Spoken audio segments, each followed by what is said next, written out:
L-għoli tal-ħajja, iktar investiment fis-settur tas-saħħa, l-immigrazzjoni u l-bidla fil-klima huma l-aktar temi li għadhom qed jinteressaw lill-familji Maltin u Għawċin.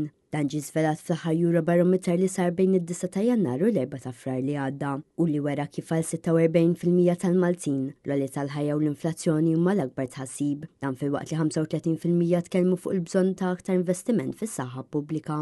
Fl-istħarriġ ħareġ li 64% tal-Maltin jemmnu li l-kwalità tal-ħajja tagħhom se tibqa' l-istess jew tmur għall-agħar matul il-5 snin li ġejjin. Dan filwaqt li 92% tal-Maltin jemmnu li pajjiżna benefika bħala membru fl-Unjoni Ewropea. Apparti minn hekk, meta l-parteċipanti kienu mistoqsija jekk l-azzjonijiet tal-Unjoni Ewropea jħallux impatt f'ħajjithom, 81% qalu iva. 52% tal-Maltin qalu li l-rwol tal-Unjoni Ewropea fid-dinja se jsir aktar importanti meta kumparat mal-Midja Ewropea li hija 44%. Brabsa mal-benefiċċji li pajjiżna qed jieħu bħala membru fl-Unjoni Ewropea, 50% tal-Maltin qalu li l-Unjoni Ewropea tikkontribwixxi għal tkabbir ekonomiku f'Malta.